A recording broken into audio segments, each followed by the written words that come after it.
आज हम देखते हैं कि सारी दुनिया दुखी बस दुखी है। हर मनुष्य शरीर से रोगी है, इंद्रियों से कमज़ोर है, मन से तनावग्रस्त है, बुद्धि से अज्ञानी है और चित्त से घृणाग्रस्त है। जबकि उसे चाहिए स्वास्थ्य, शक्ति, आनंद, ज्ञान, प्रेम और मरने के बाद मोक्ष। अपनी ये मनोकामनाएं पूरी करने के लिए हर व्यक्ति प्रयत्नशील है। वो प्रयत्न करता है, वो हाथ पैर बांधकर बैठा हुआ नहीं है।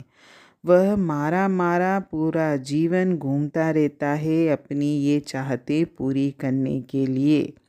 फिर भी उसे आज तक इच्छित फल की प्राप्ति नहीं हुई, बल्कि सुख मिलने के बजाय उसका दुख और बढ़ता ही जा रहा है। अपनी ये चाहतें पूरी करने के लिए मनुष्य क्या नहीं कर रहा। अपना स्वास्थ्य दवाइयों में ढूंढ रहा है, शक्ति भोजन से यानी खाने पीने की चीज़ों में ढूंढता है कि मैं ये खाऊं तो मुझे थोड़ी ताकत आए, शक्ति आए। और आनंद को धन में ढूंढता है कि मैं अनाप शनाप धन कमा लूँ, बस मैं आनंद में रहूँगा, मेरा जीवन बड़े आनंद से गुजरेगा। लेकिन वास्तव में ऐसा होता नहीं है। और अपने अज्ञान को हटाने के लिए वह किताबों का न जाने किन किन चीज़ों का सहारा ले रहा है कि मैं बस हर तरह से नॉलेजेबल बन जाऊं, मैं बस हर चीज़ की मुझे नॉलेज हो। और घृणा को हटाने के लिए वह रिश्ते, नाते, संबंधी न जाने कितने अपने दायरे को बढ़ाता जा रहा है, ताकि मेरे मन में से किसी के लिए जो जो भी हमारा जो है अंदर विकार, अगर दूसरों के संग रहेंगे तो शायद मेरा वो विकार हट जाए, मेरे मन में शायद सबके लिए प्रेम की भावना आए। इसलिए वो अपने संबंधों को भी बढ़ाता जा रहा है और उन्हीं का सहारा ले रहा है। और आखिरी जो था कि मरने के बाद मोक्ष, ये भी चाहत है हर मनुष्य की। वो चाहता है कि मैं आवागमन से मुक्त हो जाऊं, और इसके लिए भी वो सहारा ले रहा है, न जाने कितनी चीज़ों में जुटा हुआ है, सत्संगों में, वाणियों में, जहाँ भी उसको जो मिलता है कि कहीं न कहीं मुझे मोक्ष की प्राप्ति हो जाए और मैं इस आवागमन से मुक्त हो जाऊं। लेकिन मोक्ष किसने देखा है? हाँ, इतना ज़रूर है कि इन सब कामों को करते करते वो और ज़्यादा फंस गया है। जैसे मृग चमकती रेत को पानी समझकर अपनी प्यास बुझाने के लिए मारा मारा चारों ओर दौड़ता रहता है, लेकिन उसको पानी नहीं मिलता, बल्कि उसकी प्यास और थकावट बढ़ती ही जाती है।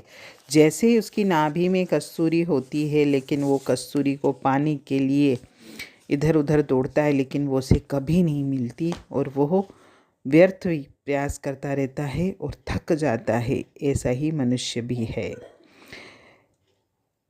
मनुष्य की दशा ऐसी ही है, और यदि है भी तो कभी हम विचार तो करें कि क्यों है।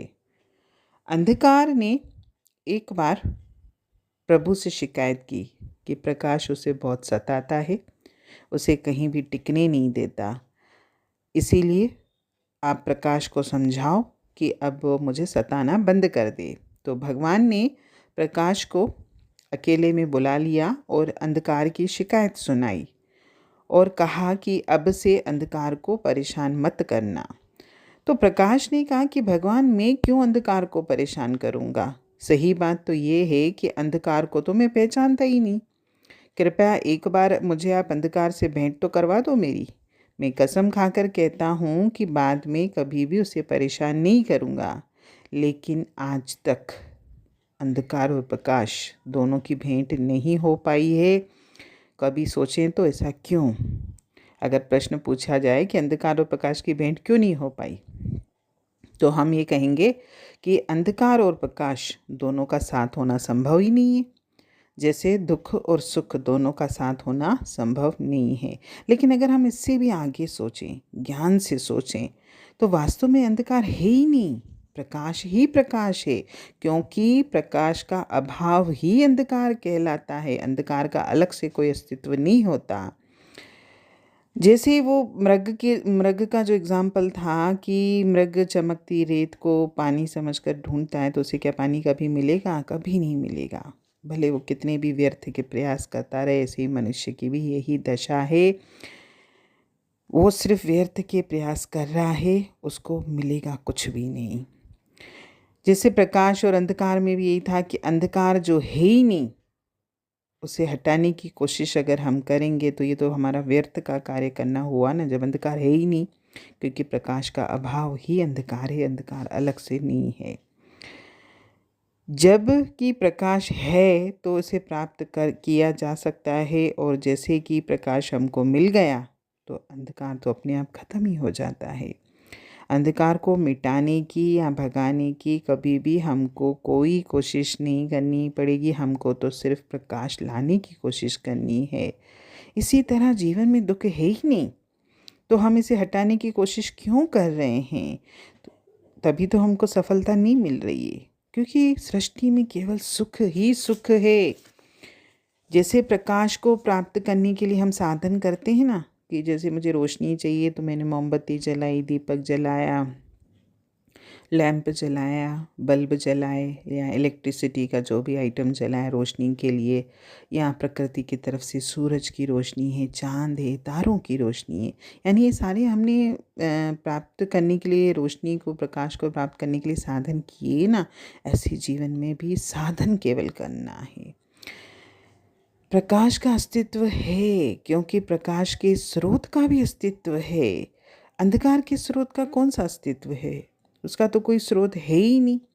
प्रकाश है इसलिए तो उसे पैदा किया जा सकता है, उसकी गति भी नापी जा सकती है, उसे एक जगह से दूसरी जगह ट्रांसफ़र भी किया जा सकता है। उसका उपयोग इसके अभाव में होता है।